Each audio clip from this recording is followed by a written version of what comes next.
Romans chapter 7, verse 14. I'm reading from the Holman Christian. Just read along in whatever you have. Or if you're using electronics, then go there. For we know that the law is spiritual, but I am made out of flesh, sold into sin's power. For I do not understand what I am doing, because I do not practice what I want to do, but I do what I hate. And if I do what I do not want to do, I agree with the law that it is good. Come on, Bible study 2 weeks ago, somebody, that word confess means that I'm in agreement with the fact that what God said is better than what I say. If I do not do what I want to do, I agree with the law that it is good. 17, so now I am no longer the one doing it, but it is sin living in me. Help us, Lord. 18 is a key verse, and I'll tell you why in a second. 18 says, for I know that nothing good lives in me. Wow. That is in my flesh. For the desire to do what is good is with me, but there is no ability to do it. 19, for I do not do the good that I want to do, but I practice the evil that I do not want to do. 20, now if I do what I do not want, I am no longer the one doing it, but it is the sin that lives in me. 21, so I discovered this principle. When I want to do good, evil is with me. Wow. 22, for in my inner self I joyfully agree with God's law. My spirit is willing, but the flesh. But I see a different law in the parts of my body, waging war against the law of my mind and taking me prisoner to the law of sin in the parts of my body. I want to read two verses backwards for you, 18 and 21. 18, for I know that nothing good lives in me, that is, in my flesh. For the desire to do what is good is with, somebody say with, is with me, but there is no ability to do it. 21 says, so I discover this principle. When I want to do what is good, evil is, what's that word? With me. Speak, Lord. Your people need it. Amen. Title of the message, y'all, we get from these two verses. And we see an interesting thing that happens. It brings us, if we just key in on the last two we read, 18 and 21, then we would see that the title comes from these verses. And the title of the message is Party of Three. Verse 18 shows us that good is with us. And then verse 21 shows us that evil is also always with us. Oh, gosh. So there's this party of three. There's me, there's good, and there's evil.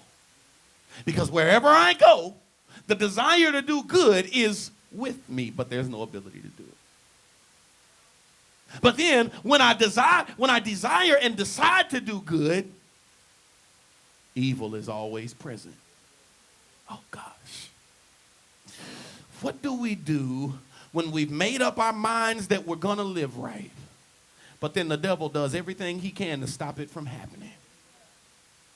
Have you ever decided in your heart that you're not going back to your struggle? You're going to change your ways. You're going to make a difference. You're going to make a change. You're going to do something different. And then that thing becomes impossible to walk away from. I don't know your sin issues, and we don't even know what Paul is struggling with here in the text. But as he's teaching in this letter, we can deduce that he needed the grace of God. Because we all need the grace of God. That's why we have to be givers of grace. Uh-oh. When you realize just how much you need the grace of God, you should also realize that you are a person who has to show grace. I know, listen, I can tell y'all about me. I can't talk about you, but I can talk about me. And I'm quick to cut somebody off. Yo, that's my personality. It don't take but one time, player. And I'm like, nah, I'm not fooling with you no more. And so I do want to go off on folks. I do want to cut people off. I do want to throw people away. But then I realize just how much I have to pray daily that God would not throw me away. Y'all don't understand. I pray daily and say, God, please don't stop giving me your grace. Because I'm raggedy. Because, gee, mama, I'm not right. And I'm begging God. Because every time I desire and decide to be good, evil is somewhere close. And so while I'm in my mind trying to cut folk off, I go back to my prayer moment and I'm saying, God, please don't cut me off. And God said, but you cut them off. But don't throw me away, God, but you threw them away. I know folks have done you wrong. I know folk have talked about you and hurt you, but give them the grace that you need God to give you. This word evil in the text translate, because it says when I would do good, evil. When I want to do good, evil is there.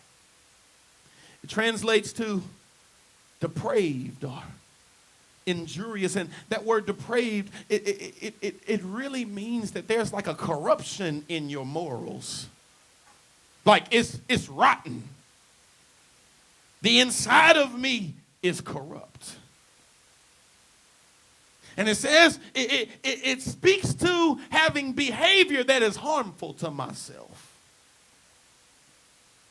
Can I help you recognize the attack of Satan against you right now? He desires, watch this, y'all, please don't miss this. The devil desires to cause you to let your guard down one time too many. Please don't miss me. He desires to cause you to just start letting your guard down sometimes. Oh, I'll do it just this one time. I'll be all right. I'm just going to miss church this 1 week. I'm just taking a little break. No, you ain't. I'm not going to tithe this week. I'm just going to say yes this one time.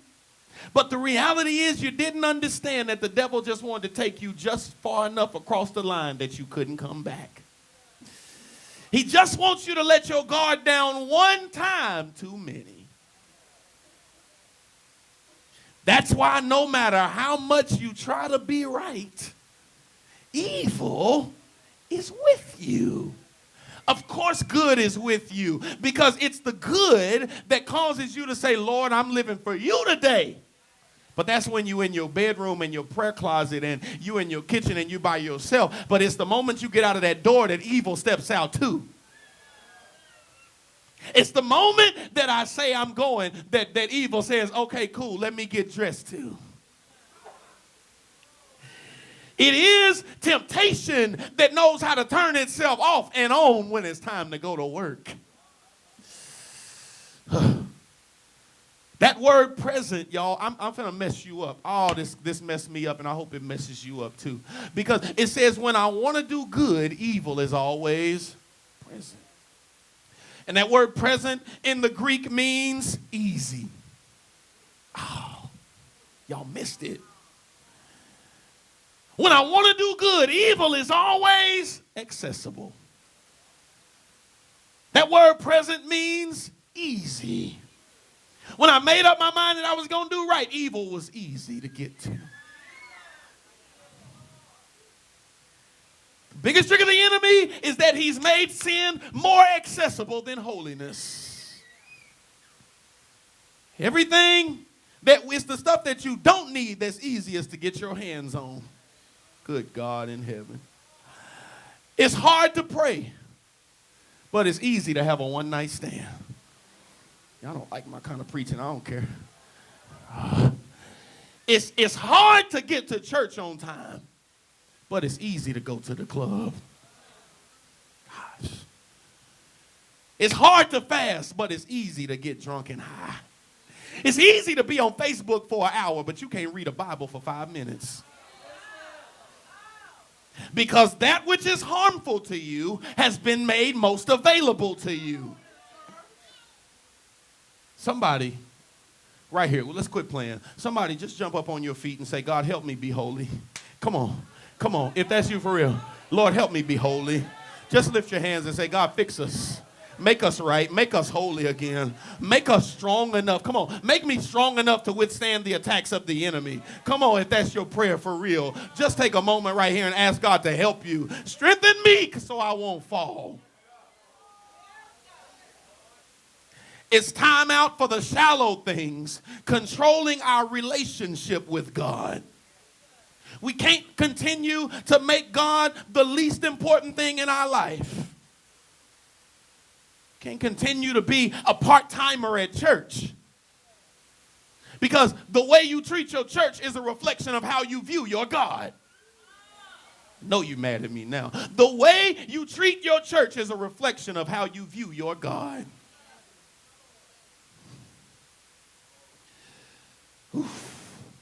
Is God optional? Because if church is optional, I argue that God is optional to you. Okay. Paul says, the things that I want to do, I don't do. But the things that I hate, those are the things that I do. The indication, y'all, is that in your life there is a problem, because in your life there's a problem, and in Paul's life there was a problem, and this indication is given in verse 19. I don't do the good that I want to do. I can't keep my plans, but I always seem to do the stuff that I say I won't do. Y'all acting like I ain't said nothing. It's when I make up my mind that I'm not going there, that's exactly where I go. When you get mad at yourself for something that you did that you knew you shouldn't have, that you knew God wasn't happy about, that you knew God wasn't pleased with, and you get down and you start praying and asking God to forgive you and repenting, and you know, it's in those moments that you'll never do it again. Until you get back to that moment again. This is a spiritually rooted problem. And until you deal with the roots, you can't fix the tree. We keep trying to fix a deep problem with shallow tools. There is a battle going on, people of God.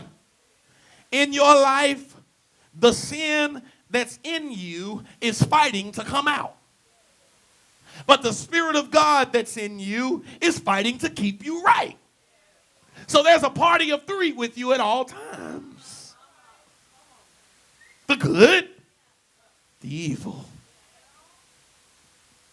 That's why I thank God for the grace that's at work in me.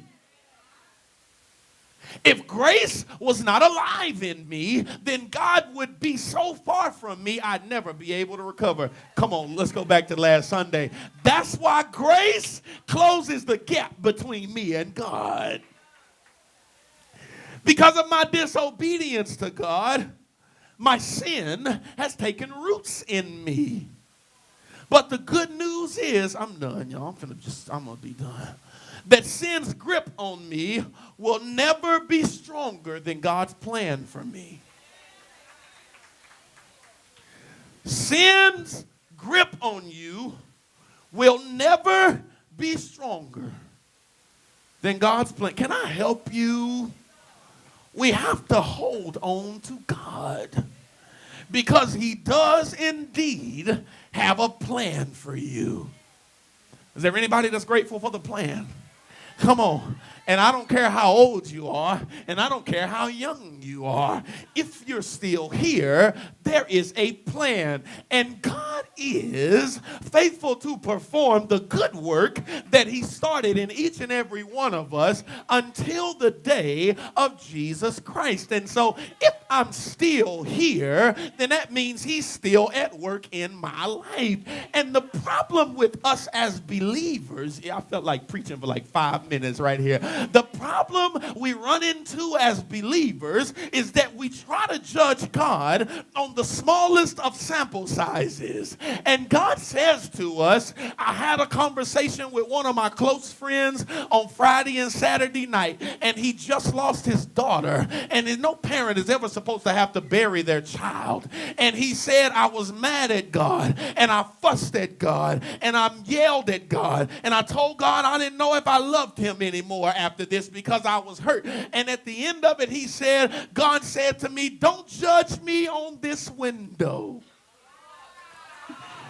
That's why you got to have a relationship with God, because in your worst moments, he'll say something to you that'll change the whole trajectory of your life. And he said to him, don't judge me on this. And because here's the truth, people of God, if you're going to trust God to be the author of your faith, you've got to trust him to be the finisher of your faith. And what author is really considered an author if they haven't finished the work? If you are going to trust God, then you've got to allow him to work the plan that he put in place for your life. Some of y'all at the top of this year made a New Year's resolution to lose weight. And you might have started going down here with Justina to the BBW.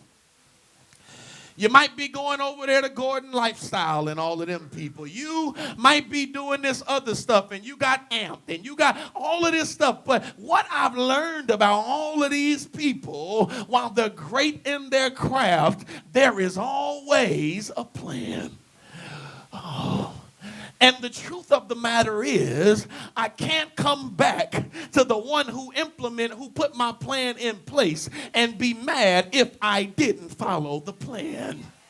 And so the issue that many of us are having in our lives today is that we hit a rough patch and then we got mad because we didn't feel like God was working. And God said, stop looking at this one little patch and just keep walking so you can see the entire package. When I was a kid, I used to go in Port Arthur, Texas with my cousin DeJuan to get a haircut. And I learned a lesson when I was about 7 or 8 years old, because the barber would sit me in front of a mirror and cut my hair. And so the whole time I was looking at my haircut while it was in progress. And I didn't like it. And DeJuan was my protector. Nobody would mess with me because everybody knew DeJuan and he was a thug. So I never had no problems. Nobody, my mama will tell you, nobody messed with DeJuan. And I would get mad. And I would say, DeJuan, he messing up my haircut. And he would always say, just hold on and wait till he finishes. I need you to know that God has a plan for you. And even if right now you feel like you can't walk upright, even if right now you feel like you can't see it through, even if right now you feel like you can't live up to the expectation God has put on your life, I challenge you to understand that the plan is still good for your life. God hasn't shown you glimpses of the greatness he put inside of you for nothing. God hasn't shown you a piece of your future in dreams and visions and given you all of this ideas and all of this stuff to write down and go forward with plans. God hasn't given you all that stuff for nothing. But God said, I have to give you something to hold on to so that when it feels like you ain't got nothing to work for, you remember what I showed you and you see what I'm doing in your life. I need you to remember that God's plan for you is good, and it was so that you would keep holding on. Grab a neighbor and tell him, keep holding on, neighbor. Keep holding on. Come on. You got to be strong. When you want to give up, be strong. When you want to fall, be strong. When you want to fail, be strong. When you want to quit, be strong. When you want to give in to temptation, be strong. When you don't feel like you're that strong, be strong anyway. Why? Because greater is he that is in me than he that is in the world. Greater is the God that's on my side than the devil that's fighting against me. Greater is the good that's inside of me than the enemy and the evil that's going with me. Can I help you? I need you to be reminded that God spoke to a boy named Jeremiah. And he said, I know the plans that I have for you. He said, I have plans to give you hope and a future. I have plans to prosper you and not do you harm. And can I help you understand that God says the same thing about you right now? Your name don't have to be Jeremiah. Just know that God is speaking concerning your life. I know they walked away from you. I know you've been broke. I know you're frustrated. I know people did you wrong, but just know God says, I have plans to give you hope and a future. I will not leave you where you are. I didn't bring you this far just to leave you. And somebody be encouraged in the house, because God is not mocked, and whatever a man sows, that shall he also reap. And I just said that for you to understand that your seed is not in vain. My serving is not in vain. My giving is not in vain. My praying is not in vain. My worship is not in vain. And I do what I do because I know about the grace of God that's alive and that work in my life. Child, I don't deserve to stand up here and preach to you because I'm raggedy and wretched too. But thanks be to God who is able to do exceedingly abundantly above all that we could ask or think, according to the power, this is the part, that works in me. So even when I'm working against me, God has put his power to work in me and work for me. And then again, now unto him that is able to keep me from falling and present me faultless. Come on, somebody. Now unto him who is able, now unto him that when I'm unable, he's still able. Now unto him that when I'm jacked up, he's still perfect. Now unto him that when I'm weak, his strength is made perfect. Thanks be to God who always causes us to triumph.